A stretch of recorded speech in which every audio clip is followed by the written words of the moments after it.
ભરૂચ જિલ્લા ભારતીય જનતા પાર્ટી દ્વારા આયોજિત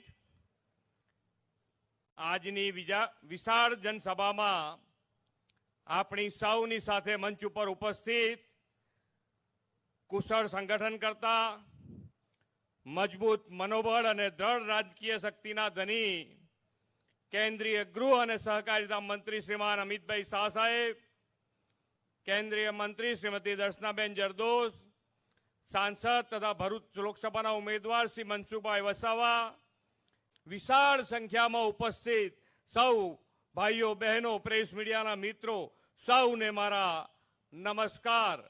जय श्री राम। देश में लोकसभा चूंटणी माटेनु उत्साहजनक वातावरण है।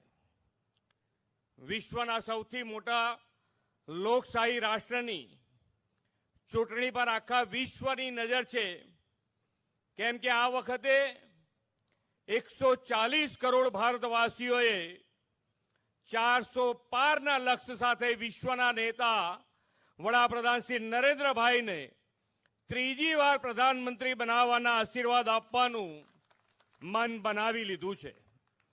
आ भरूचना पड़ोशी एवा सूरतना मतदारोए तो चूंटणी पहला ज कमळ बिनहरीफ खिलावीने 400 पारना लक्ष्यमां प्रथम कमळनी भेट आपी दीधी छे। कांग्रेस पार्टी आदिवासी विरोधी पार्टी अने आप पार्टी आदिवासीओना मत लई आदिवासीओनुं शोषण करवावाळी पार्टी। भाई और बहनों, ज्यां सुधी भारतीय जनता पार्टीनी सरकार ना बनी त्यां सुधी कोई दिवस आदिवासी कल्याण मंत्रालय नतु बन्युं। आदिवासी कल्याण मंत्रालय क्यारे बन्युं? सौथी पहेलू अटलजी ज्यारे वडाप्रधान बन्या आदिवासी मंत्रालय बनाववानी शरूआत भारतीय जनता पार्टी ने मित्रों नरेन्द्रभाईए 75 वर्ष पछी पहली वार ओडिशाना गरीब आदिवासीनी दीकरी द्रौपदी मुर्मू कोई दिवस कांग्रेस पार्टी, आप पार्टी और आखा इंडी एलायंस वाला कोई आदिवासी ने बड़ा राष्ट्रपति ना बनाया। नरेंद्र भाई द्रौपदी बेन मुर्मू ने महामहिम द्रौपदी मुर्मू बनाई आदिवासियों नु सम्मान। भगवान बिरसा मुंडा नी जन्म जयंती ने आदिवासी गौरव दिवस तरीके मनायो। देश भर में 200 करोड़ ना खर्चे 10 आदिवासी स्वातंत्र सेनानीओ ना म्यूजियम बनाया अने आ ट्राइबल म्यूजियम नी अंदर आदिवासीओ ना देश ना विकास में मोटा योगदान नी बात नरेंद्र भाईओ बहनों, नरेंद्र भाई मुख्यमंत्री बन्या त्यां सुधी कोईने खबर ज नथी के सिकल सेल कया प्रकारनो रोग छे।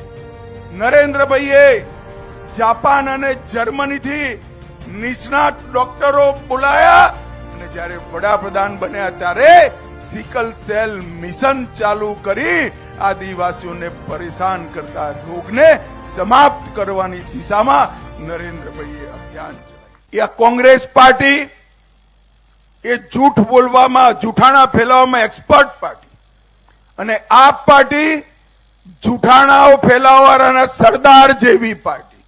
આ બે જુઠ્ઠા ભરૂચમાં ભેગા થયા છે। એમને એક અફવા ચલાવી કે ભારતીય જનતા પાર્ટી 400 સીટો આવશે તો બંધારણ બદલી રિઝર્વેશન અનામત સમાપ્ત કરી નાખશે। ભાઈઓ અને બહેનો, તમારી કૃપામાંથી ભારતીય જનતા પાર્ટી પાસે 10 વર્ષથી બંધારણ બદલવાની ક્ષમતા છે। 10 વર્ષથી પૂર્ણ બહુમતની સરકાર નરેન્દ્રભાઈ 10 વર્ષથી ચલાવે। અમે આરક્ષણ બંધારણમાંથી અનામત નથી સમાપ્ત કરી। ભાઈઓ બહેનો, મારા આદિવાસી ભાઈઓ બહેનો, હું એક મોદીની ગેરંટી કહેવા આવ્યો છું। નરેન્દ્ર મોદી આદિવાસી, દલિત અને ઓબીસી ની અનામત ને हाथ लगाड़से पण नहीं अने लगाड़वा पण नहीं दे। आ जुठ्ठाना सरदारो छे। એ લોકો કે છે યુસીસી આવશે તો આદિવાસીઓના મૌલિક અધિકારો જતા રહેશે, પરંપરાગત કાયદાઓ જતા રહેશે. મેં પોતે યુસીસી નું બિલ જોયું છે ભાઈ. યુસીસી ના બિલમાં ત્રીજું જ વાક્ય છે, common civil code, uniform civil code આદિવાસી ભાઈઓના કાયદા પર લાગુ નહીં પડે, નહીં પડે, નહીં પડે.